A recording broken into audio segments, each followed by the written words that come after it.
Hello les gars, j'espère que vous allez bien. Aujourd'hui, vidéo un peu chit-chat, on va discuter de la classe préparatoire et de pourquoi j'ai arrêté.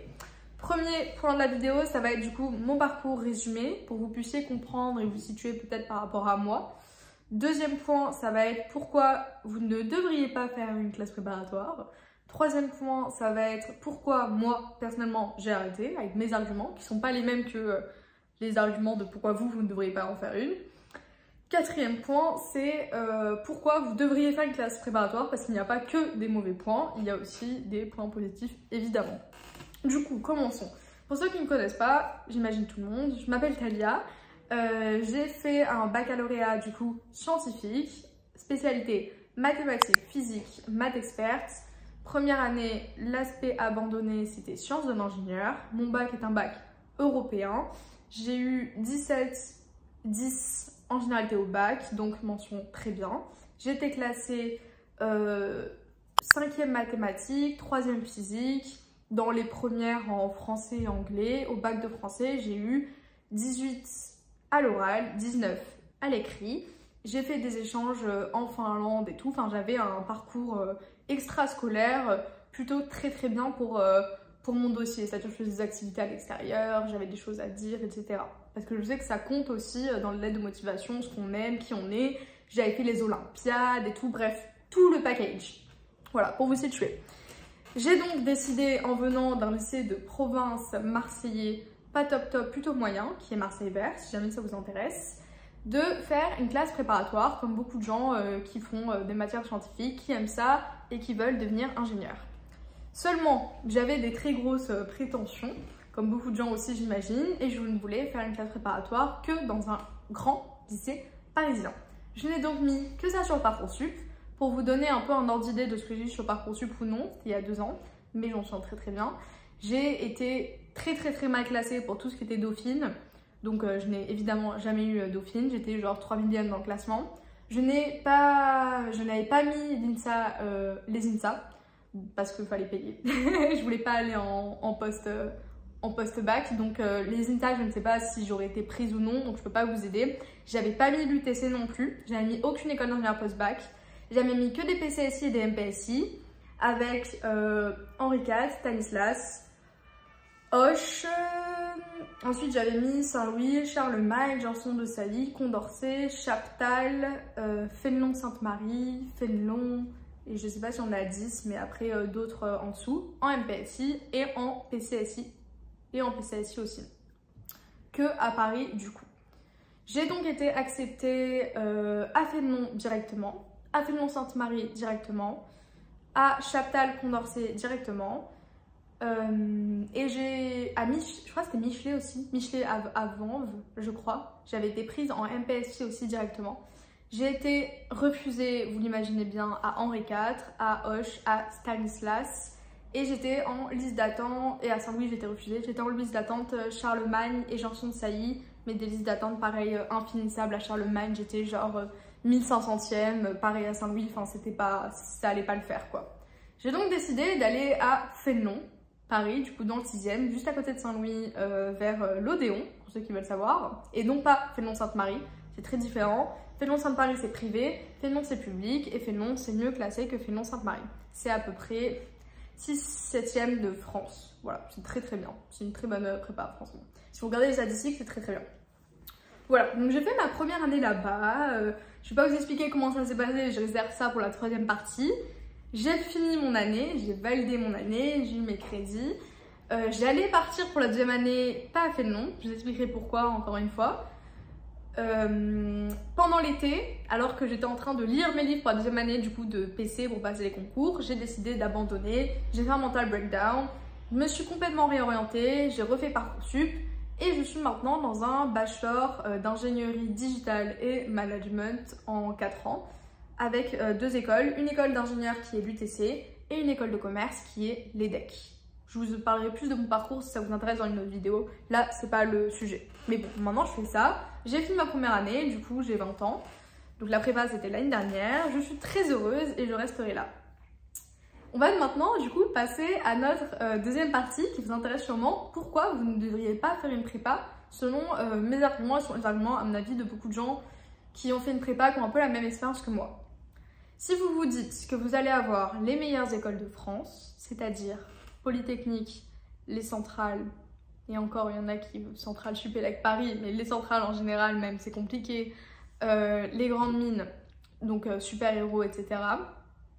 et les ENS, ça va être très très difficile. Sachez que les gens qui ont ces écoles-là sont à 90% des gens qui viennent de lycées parisiens, qui ont fait des prépas mais dans les meilleures parisiennes et qui étaient en plus de ça dans le top 10 de leur prépa parisienne. Déjà pour vous donner un ordre d'idée. Donc si vous venez comme moi de lycée de province, d'un lycée, enfin de province, Marseille c'est une grande ville, vous avez compris, mais pas un très grand lycée, parce qu'à Marseille il y a des lycées privés qui sont bien, par exemple Provence. Mais moi je viens d'un lycée plutôt moyen, quoi, normal. Si vous venez d'un lycée comme ça, et que vous avez intégré une prépa qui n'est pas parisienne, qui est plus que 10e dans le classement, et qu'en plus de ça, cette année, vous vous retrouvez 30e de votre classe, désolée de vous décevoir, mais vous n'aurez, à mon avis, pas Centrale, ni Polytechnique, ni les ENS. Voilà. Vous allez me dire, oui, mais il y a des gens qui viennent de lycées, enfin de prépa qui ne sont pas parisiennes et qui ont Polytechnique et tout. Oui, il y en a chaque année dans des prépas un peu éparpillées en France, 1, 2 au maximum. C'est très rare, c'est des exceptions et en plus de ça, c'était les gens qui du coup étaient premiers dans leur classe, enfin il n'y a pas d'autres possibilités.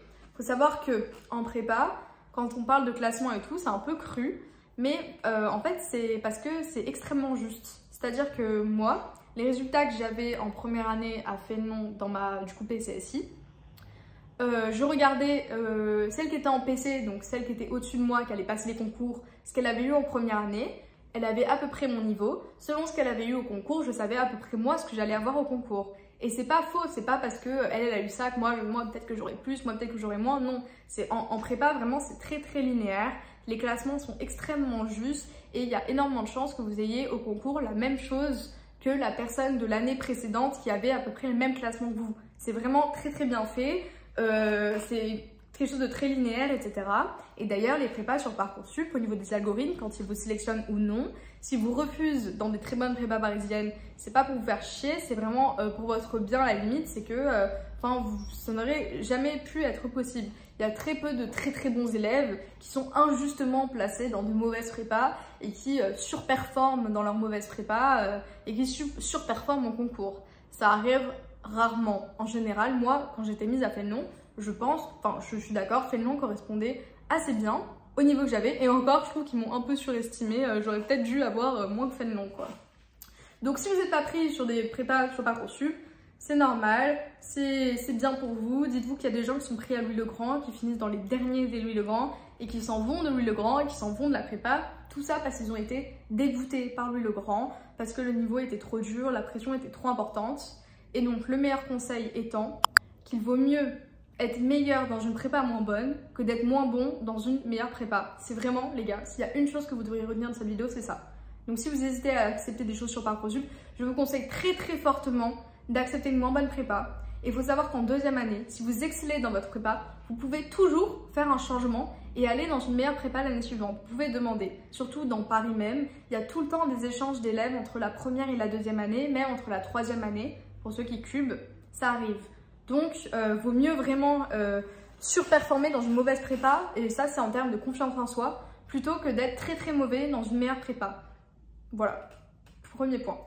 Ensuite, donc là, si vous voulez vraiment des très bonnes écoles, ça va être difficile, quoi. Je vous ai expliqué, moi aussi, hein, je pensais qu'il y avait peut-être un monde où je pouvais avoir une décentrale, mais ça n'aurait jamais pu arriver. Je n'aurais même pas été admissible à, qu'importe la centrale Marseille ou quoi, au concours. C'est impossible.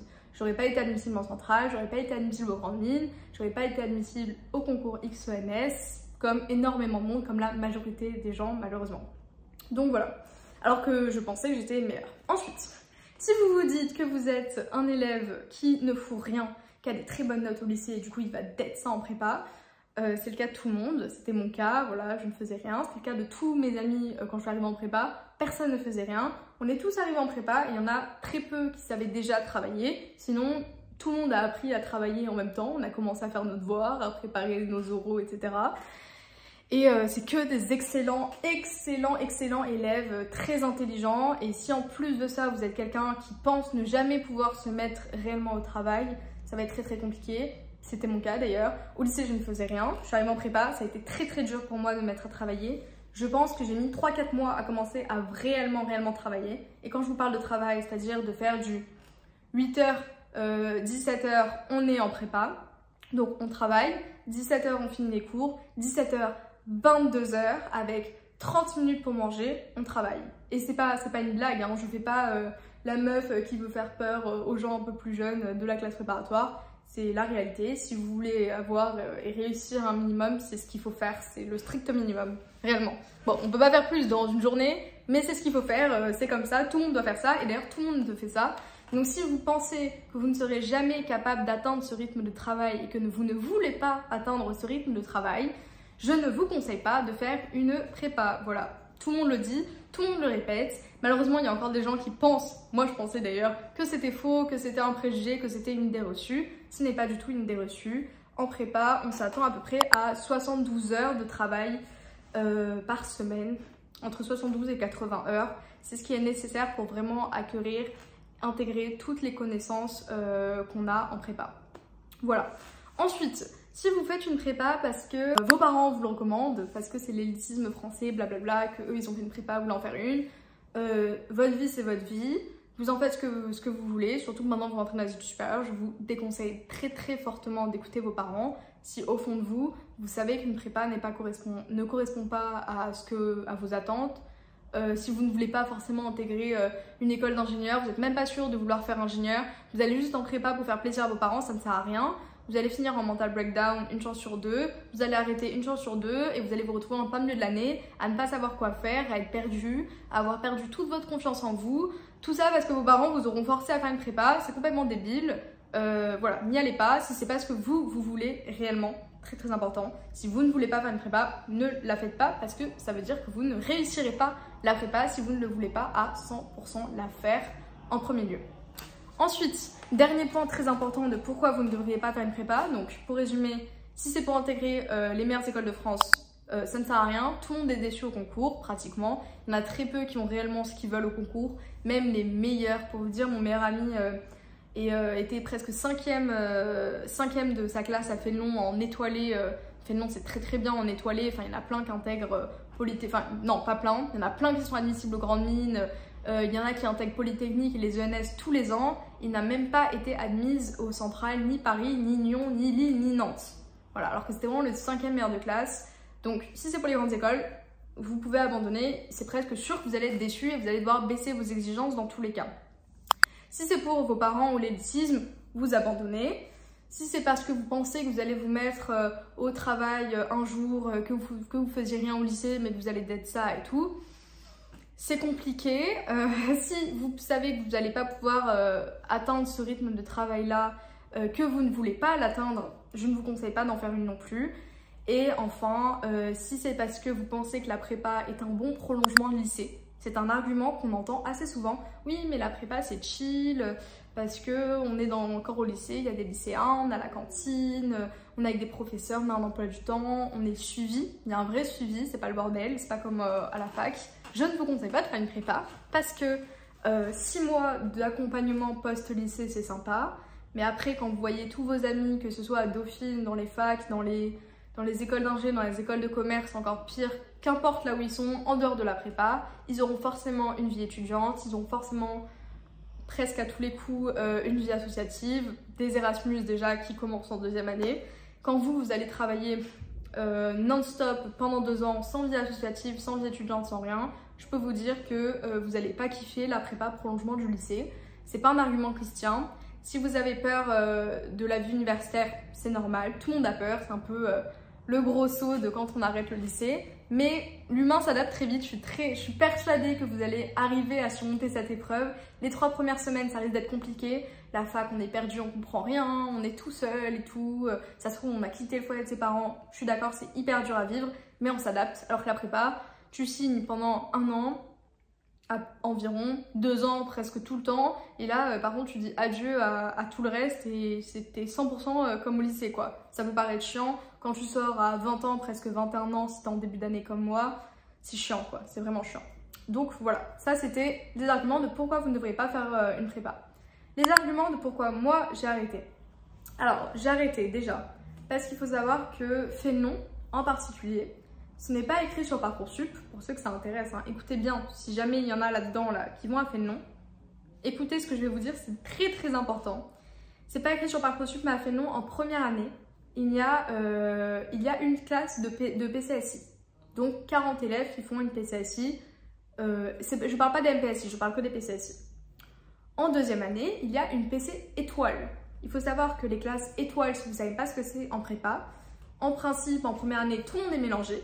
Et en deuxième année, on envoie les meilleurs dans une classe étoilée et les autres dans une classe deuxième année normale. Du coup, la classe se sépare en deux. Ça permet d'avancer plus vite avec les étoilés, de peut-être prétendre à d'autres écoles, et avec les non étoilés, d'avoir un rythme différent. Tout le monde ne prétend pas aux mêmes écoles, c'est normal. Le prof doit adapter sa vitesse, le niveau de difficulté des exercices, le niveau attendu en oral, etc. Donc voilà, à Fénelon, il n'y a qu'une classe étoilée.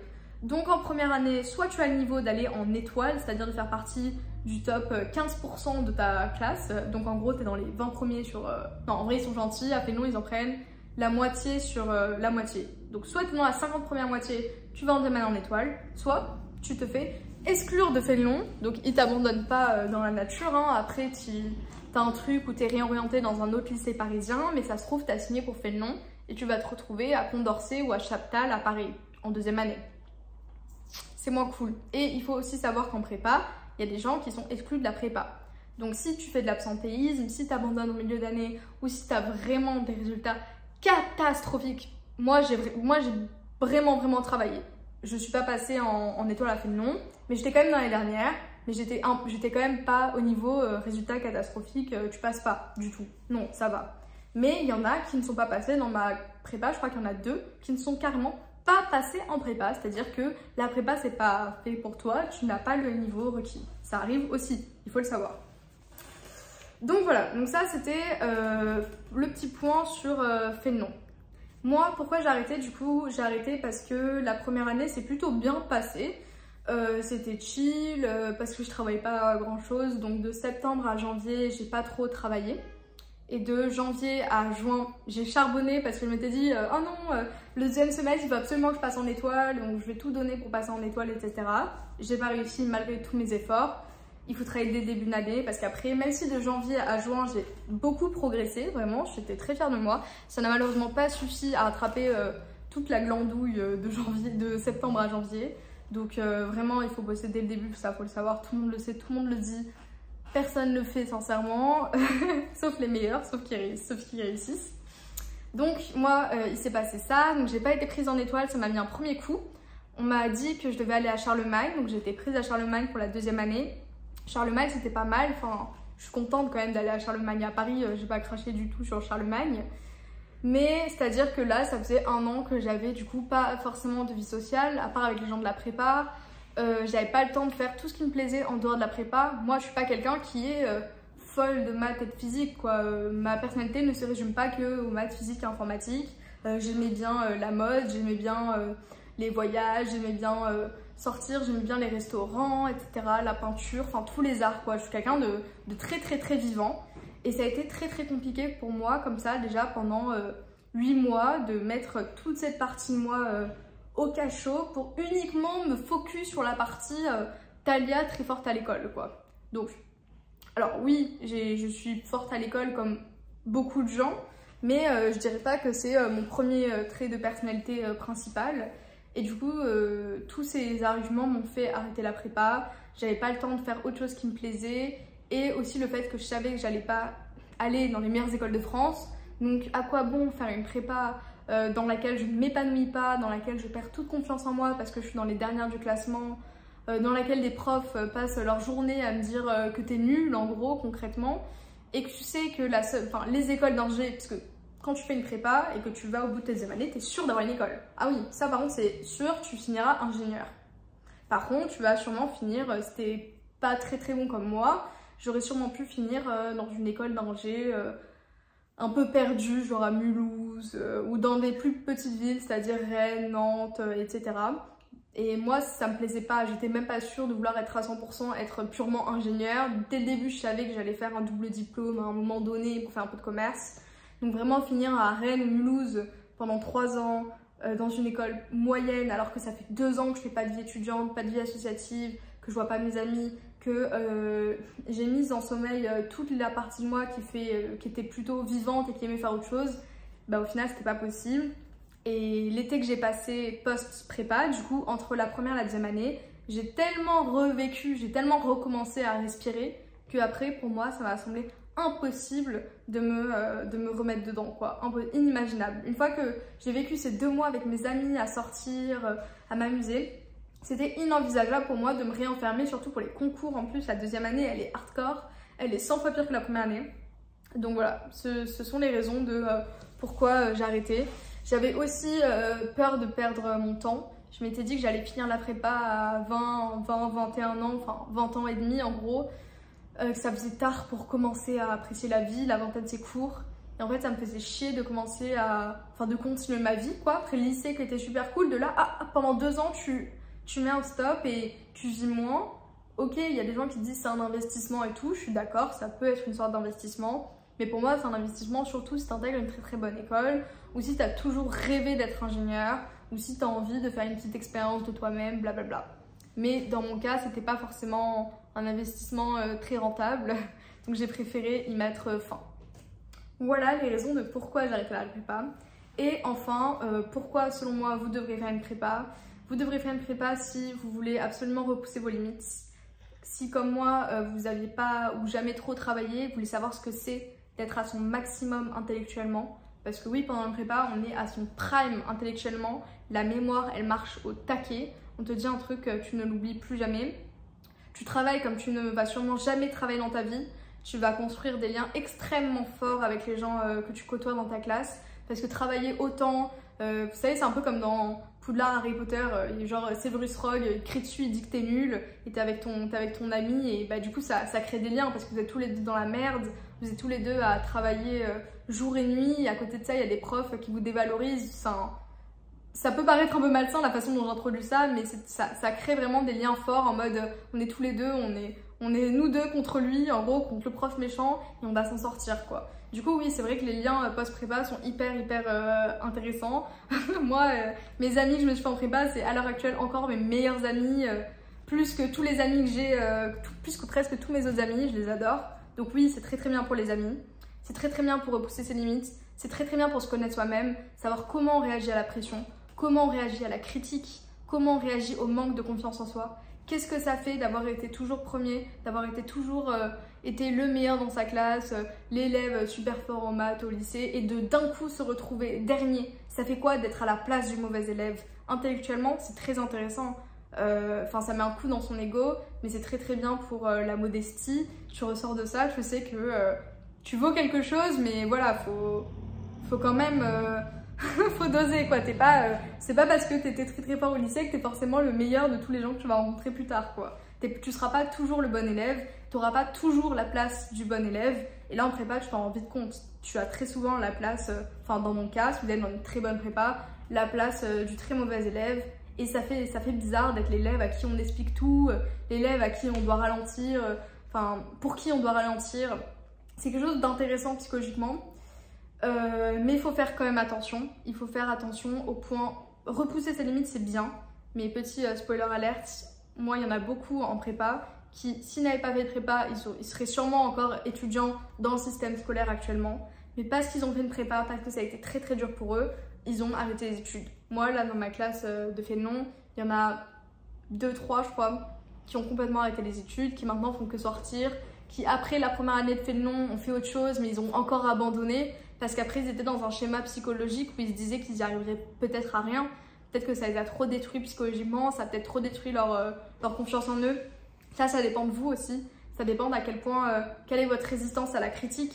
Est-ce que vous pensez que vous allez pouvoir accepter d'être pendant 1 heure devant un professeur, presque en tête-à-tête, qui te parlent en te disant mais tu comprends rien, tu sais rien faire, t'as pas appris ta leçon, t'as pas honte, tu viens faire un exo alors que t'as même pas révisé, mais qu'est-ce que tu branles, ils te parlent mal, tu sens qu'il y a un manque de respect, tu te sens pas, enfin on ne considère pas ta juste valeur, voilà. Ça c'est les arguments qu'il faut prendre en compte, c'est intéressant psychologiquement. Moi maintenant j'ai peur de plus personne en oral, qu'importe ce qu'on pourra me dire, je pense que je pourrais supporter après une année prépa, mais il y a des gens qui ne l'ont pas supporté. Et ça a détruit leurs études. Concrètement, il y en a plein qui maintenant ne font plus d'études à cause de la prépa. Ils peuvent plus s'y remettre, ils n'ont pas réussi à se remettre dans le truc après cette expérience prépa. Donc ça, il faut prendre en compte. Et enfin, si votre destinée, c'est vraiment absolument d'être un ingénieur, vous savez que vous voulez faire un ingénieur et tout, vous voulez pas forcément aller à la fac, faire un master en chimie et tout, nana, vous voulez vraiment faire ingénieur avec plein de fonctions et tout. Moi, je vous conseille plus, si pour vous la prépa n'est pas fait pour vous après ce que je vous ai dit, je vous conseille plus de faire une école post-bac. Il y en a des très très bien. Les INSA, l'UTC, là où je suis, exceptionnelle. C'est une école qui est sous-cotée, c'est vraiment une école exceptionnelle. J'ai même pas besoin d'en parler. Sachez que si vous voulez être ingénieur et que vous y allez, vous allez adorer ça. Qu'importe, c'est vraiment, il y a de tout. Il y a pour tout le monde, il y a 4500 étudiants. Le campus est énorme. Il y a plus de 110 associations. C'est sûr que vous allez trouver ce que vous aimez dans la vie. La charge de travail n'est pas trop importante. Donc voilà, il y a plein d'écoles d'ingénieurs post-bac si vous voulez vraiment devenir ingénieur. Et si vous voulez passer l'expérience prépa et être ingénieur, je vous conseille évidemment de faire une prépa. Si tous ces arguments ne sont pas un frein pour vous, faites une prépa, vous verrez ce que vous avez au compte court. Quoi qu'il en coûte, vous aurez forcément une école d'ingénieur ou on ne sait pas, mais vous en aurez une. Ça, c'est une garantie si vous allez au bout des 2 ans. Donc, vous finirez ingénieur à la suite de cette classe préparatoire. Voilà, c'était tout pour cette vidéo, très condensée. On n'a pas arrêté de parler pendant 26 minutes, mais c'est difficile de résumer un an et un an d'expérience préparatoire, un an de conseils et moi qui suis mes amis, du coup 2 ans de capitalisation de ce qu'est la prépa, de ce qu'on peut en attendre, etc. en peu de temps. J'espère que ça vous aura aidé. Si vous avez des questions, n'hésitez pas en commentaire. Mon Insta, je sais qu'il y a beaucoup de gens qui viennent sur TikTok me poser des questions aussi par rapport à mon parcours, parce que ça les intéresse. Donc mes DM sont ouverts si jamais vous voulez discuter. Je réponds pas de suite, mais c'est sûr que je vous répondrai dans les 2 prochains jours une réponse très argumentée, etc. Donc voilà, n'hésitez pas. J'espère que cette vidéo vous aura plu, j'espère qu'elle vous aura aidé. Dites-moi en commentaire ce que vous en pensez. On peut en discuter plus peut-être. Et voilà. Sur ce, je vous souhaite des bisous. Abonnez-vous. Et bonne journée!